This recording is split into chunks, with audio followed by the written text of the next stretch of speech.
ఇక ఇది ఇట్లా ఉంటే ఒకసారి బోర్డు పెడదాం. కేటీ రామారావు వీళ్ళు ముగ్గురు తండ్రి కొడుకులు అల్లుడు ముగ్గురికి ఉచ్చు బిగిస్తున్నటువంటి పరిస్థితి చూస్తూ ఉన్నాం. వీళ్ళు చేసినటువంటి పాపాలు, ఆ పాపాల నుంచి తప్పించుకోవడానికి రకరకాల మళ్ళా పాపాలు వస్తుంది. రకరకాల పాపాలు చేసి ప్రజల్ని తప్పుదో పట్టించే కార్యక్రమం చేస్తూ ఉంటే నిన్న ఏసీబీ కేటీఆర్ పైన కేసు నమోదు చేసింది. అందులో 4 నాన్ అవైలబుల్ సెక్షన్స్ ఉన్నాయి. 4 నాన్ అవైలబుల్ సెక్షన్స్ ఉన్నాయి. ఇక Harish Rao outer ring road వ్యవహారంలో కూడా విచారణ చేయడానికి రాష్ట్ర ప్రభుత్వం గౌరవ ముఖ్యమంత్రి రేవంత్ రెడ్డి గారు ఆదేశాలు జారీ చేసింది. ఇక్కడ కేటీఆర్, హరీష్, ఆ తర్వాత కేసీఆర్, ఈయనేమో కార్ల కేసు, కార్ల రేసు, ఈ కార్ల రేసు, ఈయననేమో ఔటర్ రింగ్ రోడ్, ఈయన కరెంటు కాళేశ్వరం, ఈయన కరెంటు కాళేశ్వరం. ఇట్లా ఈ మూడిట్లలో ఇరికిపోయారు. ఇప్పుడు వీళ్ళను బయటికి తీసుకొచ్చే ఒకే ఒక్క శక్తి, ఇప్పుడు అంటే వీళ్ళు జైలుకు పోతే బయటికి తీసుకొచ్చే శక్తి కవిత.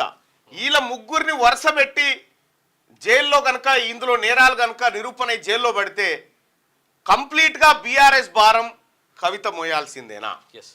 నిజంగా కవిత గారు బీఆర్ఎస్ భారాన్ని మోసి ఓవైపు పార్టీ నడిపిస్తూ మరోవైపు వీళ్ళ ముగ్గురిని బయటికి తీసుకొచ్చేటువంటి పరిస్థితులు ఉన్నాయా? బీఆర్ఎస్ బలమైంది. బీఆర్ఎస్ బలం ఈ ముగ్గురే, అసలైనటువంటి ముగ్గురే అందులో ఉన్నారు, ఇన్వాల్వ్ అయిపోయి ఉన్నారు, నిండా అవినీతిలో మునిగిపోయి ఉన్నారు. వేల కోట్ల రూపాయల స్కామ్ జరిగింది అని చెప్పి ఆధారాలు కూడా బయటకు వస్తూ ఉన్నాయి. అయితే మరి ఈ పరిస్థితిలో కవిత గారు వీళ్ళని బయటికి తీసుకొచ్చేటువంటి పరిస్థితి ఉంటుందా? నన్ను 6 నెలలు పెడతారా కొడుక, మీరు కూడా 6 నెలలు ఉండరు అంటదా? మనిషి 6 నెలలు వేసుకున్న 18 నెలలు అవుతుంది. అదొకటి ఈ పరిస్థితి ఉంటుందా? ఎందుకంటే కవిత గారిని 7 చీరల నీళ్ళు దాపిచ్చారు వీళ్ళు ముగ్గురు కలిసి. ఒక్కనాడు కేసీఆర్ పోయి జైలు కాడికి పోయి చూడలే, హరీష్ రావు ఆ టాపికే పట్టించుకోలే, కేటీ రామారావు చెల్లెపోతా ఉంటే ఈయన నవ్వుతా ఉన్నాడు. సో ఇవన్నీ మనసులో పెట్టుకున్నటువంటి కవిత గారు మరి వీళ్ళని బయటికి తీసుకొచ్చే పరిస్థితి ఉంటుందా రేపు పొద్దుగాల అరెస్ట్ అయితే? కేటీ రామారావుకి సంబంధించినటువంటి ఏసీబీ కేసులో కేటీ రామారావు ఓపెన్ ఒప్పుకుంటుండు, ఎస్ మేమే ట్రాన్స్ఫర్ చేసామంటుండు. కాబట్టి ఏసీబీకి కూడా కొంత పని తగ్గినట్టే. నేను చేయలే అంటే మళ్ళీ అది ఒక నేనే చేసినా అని చెప్తా ఉన్నాడు. కాబట్టి కేటీ రామారావు అరెస్టును బహుశా ఎవరు ఆపే పరిస్థితి లేదేమో, ఎందుకంటే ఆధారాలు కూడా ఉన్నాయి కాబట్టి. ఇక ఔటర్ రింగ్ రోడ్ ఎట్లాగో హరీష్ రావు దొరకడైతే పక్కనే, కేసీఆర్ గారిది ఇక అనువను ఉంటుంది ప్రతి నిర్ణయానికి. ఇప్పుడు కేటీ రామారావు గారు ప్రెస్ మీట్ పెట్టి ఏమంటుండు, అవినీతి ఎక్కడదండి, అవినీతే లేకపోతే అవినీతి కేసు ఏందో అని అంటుండు. ఏందయ్యా సార్ అంటే 50 కోట్ల రూపాయలు పంపింది వాస్తవం అంటుండు. 50 కోట్ల రూపాయలు పంపింది వాస్తవం, దాంట్లో తప్పేముంది అంటుండు. ఇక్కడ కేటీ రామారావు ప్రజల్ని ఎట్లా మభ్య పెడుతుండంటే ఇలా అవినీతే లేదు, అవినీతి ఎక్కడదు, అంతా ఓపెన్ సీక్రెట్గా అంటుండు. కానీ ఇక్కడ కేటీ రామారావు 2009 నుంచి సిరిసిల్లలో ప్రాతినిధ్యం వహిస్తూ ఉన్నాడు. దాదాపు ఒక 15 సంవత్సరాల లెజిస్లేటర్ అనుభవం ఉన్నటువంటి వ్యక్తి. మంత్రి 2 సార్లు మంత్రి, అమెరికాలో చదువుకున్నాడు, పూనాలో చదువుకున్నాడు, గుంటూరులో చదువుకున్నాడు, వివిధ దేశాలు తిరిగి వచ్చిండు, వివిధ కంపెనీలో పనిచేసిండు. ఇంత నాలెడ్జ్ ఉన్నటువంటి వ్యక్తి ఈయన కేటీఆర్. అయితే ఎన్నికల కోడ్ అమల్లో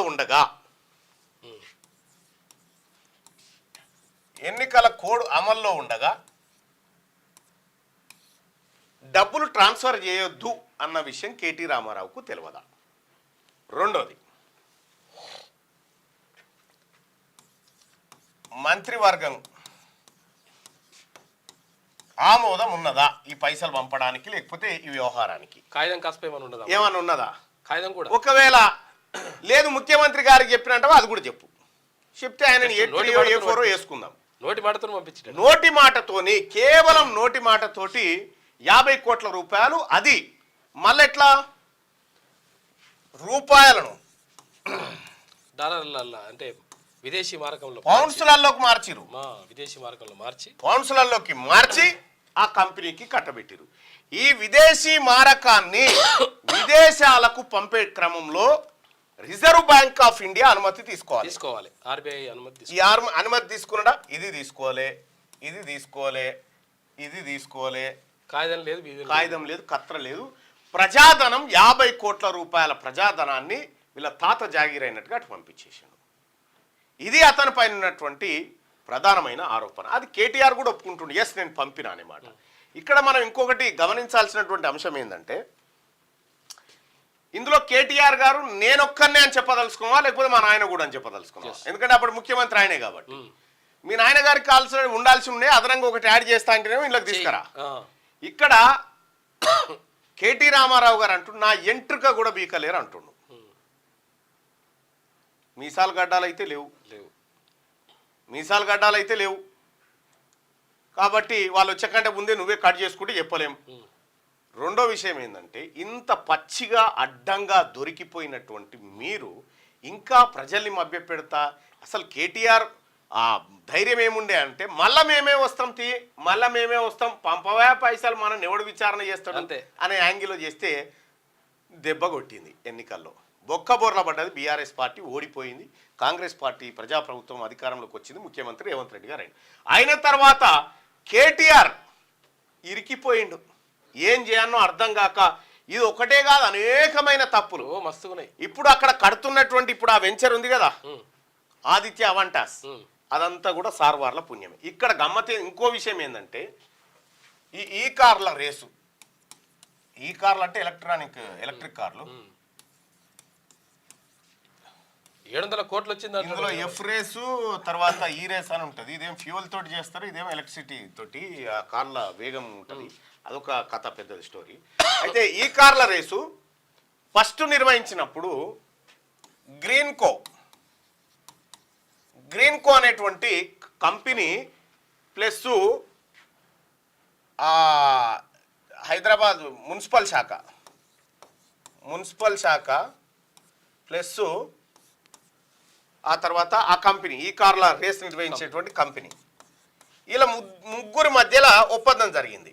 ఏమని, ఇక్కడ ఏది హుస్సేన్ సాగర్ చుట్టూ సౌకర్యాల ఏర్పాటు, స్టాళ్ళు, ఆ తర్వాత రోడ్లు, వీటన్నిటినీ మేమే నిర్వహిస్తామని చెప్పి దాదాపు 150 కోట్ల రూపాయలను గ్రీన్కో ఖర్చు పెట్టింది. అసలు ఈ గ్రీన్కో ఏంది మళ్ళీ చెప్దాం తర్వాత. ఈ గ్రీన్కో కంప్లీట్గా కేటీ రామారావు బినామీ కంపెనీ. తెలంగాణ రాష్ట్రంలో జరిగినటువంటి భారీ దోపిడీలో ఈ కంపెనీది, తర్వాత ఇంకోటి ఇది ఉందిగా రామ్కి ఉంది, కాదు శ్రీధర్ అని ఇంకొకటి ఉంటుంది, ఇంకా శ్రీధర్ అని ఇంకో ఫినిక్స్ కంపెనీ, ఫినిక్స్ గ్రీన్కో, ఈ 2 కంపెనీలే మెయిన్గా. అయితే వీళ్ళతో పెట్టించాడు. ఈ 150 కోట్లు పెడితే వాళ్ళకు వచ్చింది 0, ₹1 రాలే ఎవరికి వీళ్ళకు. రెండోసారి ఏం చేసినట్టు, అయ్యా వద్దాయని కార్ రేసులు వద్దు మన్నొద్దు, మేము ఈ కాంట్రాక్ట్ రద్దు చేసుకుంటున్నామని గ్రీన్కో ఎగిరిపోయింది. గ్రీన్కో ఎగిరిపోతే రెండో రేస్ కూడా నిర్వహించాలి కాబట్టి ఏమైంది, ఇప్పుడు కేటీ రామారావు స్పాన్సర్ దొరకలేడు. సరే దొరకకపోతే ఏముందిరా మన తన పైసలు అడగోలుకునేగా అని చెప్పి ఇక్కడ నుంచి 50 కోట్ల రూపాయలు వాళ్ళకి ట్రాన్స్ఫర్ చేసిండు. 2 పేమెంట్లు పంపించేసిండు. 2 పేమెంట్లు పంపించేసరికి ఎన్నికల ఫలితాలు వచ్చినాయి. 3వ పేమెంట్ కోసం ఆ కంపెనీడు వచ్చి రాష్ట్ర ప్రభుత్వం దగ్గరకు వచ్చిండు. ప్రభుత్వం మారింది కదా, రాష్ట్ర ప్రభుత్వం దగ్గరకు వచ్చి ముఖ్యమంత్రి గారి దగ్గరకు వచ్చి రేవంత్ రెడ్డి గారి దగ్గరకు వచ్చి, అయ్యా 2 పేమెంట్లు ఇచ్చారు, 3వ తీయలేదంటే, అచ్చా ఈ 2 ఇచ్చిరా ఎక్కడి అని చెప్పి ఆయన కాగితం దగ్గర పెట్టుకొని, ఆ 3వ పేమెంట్ లేదు గీడో పేమెంట్ లేదు రా భయ్, ఏ కానా రాని దానికి మేమెందుకు పెడతాం, మాకేమక్కరా, ఇది ప్రజాస్వామ్యం, చల్ నువ్వు బయటికి వెళ్ళగొట్టిండు. ఇప్పుడున్న దానకిషోర్ గారికి వాళ్ళు లెటర్ పెట్టి అయ్యా మరి కాంట్రాక్ట్ ఉండే కదా మన మధ్యలో, మేము అది రద్దు చేసుకోవాలంటే మీ ఇష్టం ఏట్లేమని ఏమైనా చేసుకోరి, ఇప్పటికే మీకు కట్టినటువంటి 50 కోట్లకు 8 కోట్ల రూపాయలు పన్ను ఆ కేంద్ర ప్రభుత్వానికి రాష్ట్ర ప్రభుత్వం కట్టాల్సిన పరిస్థితి వచ్చింది కేటీ రామారావు చేసిపోయిన దుకాణానికి. ఈ 50 కోట్ల 8 కోట్లు కంప్లీట్గా ప్రజల సొమ్మే. ప్రజాసొమ్మును దుర్వినియోగం చేసిన కేటీ రామారావు అని ఆ కార్ల కంపెనీడే వచ్చి ముఖ్యమంత్రి గారి ముంగట ఏకరువు పెట్టిపోయాడు. ఇక అయ్యా మరి మాకు పంపించి మిగతా పైసలు ఏమని వచ్చాడు. మిగతా పైసలు ఏమని వస్తే అసలు కథ బయటపడ్డది. ఇగో ఇది కేటీ రామారావు నిన్న ఫోటో చూపిస్తుడు కదా, ఆ ఫోటో కాడ బయటపడ్డ భాగవతం ఇదంతా. ఈ కార్ల రేసింగ్ కార్ది ఆయనంతలో ఆయన దొరికిపోతా ఉండే, ఎందుకో మరి అర్థం కావట్లేదు. చాలా విషయాలు అట్లే చేస్తున్నాడు, చాలా విషయం ఆయనంతలో ఆయన దొరికిపోయి ఇలా నేను దోషినని చెప్పి ఆయనంతలో ఆయన ఇంకా దీని గురించి అట అసెంబ్లీలో చర్చించారు ఏంది అని అంటు, నువ్వు చేసిన సక్కదనానికి ఇంకా అసెంబ్లీలో ప్రజా సమస్యలు పక్కకు పెట్టి ఇట్లా చేసిన ఏసీ వాళ్ళు చర్చిస్తారు కదా. మొన్న ముఖ్యమంత్రి గారిని కలిసినప్పుడు చెప్పిన బేడీలు వేసుకొని వచ్చినంటే ఆ తతి ఇద్దరు ఎవరో వేసుకున్నట్టు సార్ వాళ్ళకి మీరన్నా వేయాలి సార్ అంటే నవ్వుతా ఉన్నాడు సీఎం గారు. వాళ్ళు చేసుకున్న పని అది. కాబట్టి ఇటువంటి దుర్మార్గమైనటువంటి పనుల ద్వారా ఇవాళ కేసీఆర్, ఆ తర్వాత హరీష్ రావు, కేటీ రామారావు వీళ్ళు ఇరికిపోయినారు. ఇప్పుడు కవితా భిక్షాందేహి, అమ్మా కాపాడు అమ్మా కాపాడు అనే పరిస్థితికి బీఆర్ఎస్ పార్టీ పోయింది. మరి కవిత గారు వీళ్ళ పైన ఎలాంటి శ్రద్ధ పెట్టి కాపాడతారు, లేకపోతే 6 నెలల పాటు ఆ బిడ్డను కూడా జైలు ఉంచారు కదా, 4 రోజులు ఉండరు మీకు కూడా తెలుస్తుంది అనేటువంటి ఏమైనా కోపంతో ఉందా అనేది చూడాల్సినటువంటి అవసరం ఉంది ఆ వ్యవహారం తర్వాత. కానీ ఇటు హరీష్ రావు, కేసీఆర్, కేటీఆర్ వీళ్ళు ముగ్గురు చేసిన పాపాలకు ఖచ్చితంగా వాళ్ళే ఎవిడెన్స్ ఒప్పుకొని పోతా ఉన్నారు కాబట్టి ఎవడేం చేయలేడు దానికి. ఇక ఈ అంశం ఇట్లా ఉంటే క్యూ న్యూస్ ఛానల్లో పనిచేయటకు అనుభవం గల సీనియర్ వీడియో ఎడిటర్స్ కావాలను సంప్రదించవలసిన నెంబర్ 8688926084. qnewsads@gmail.com ను సంప్రదించండి. లైక్ చేయండి.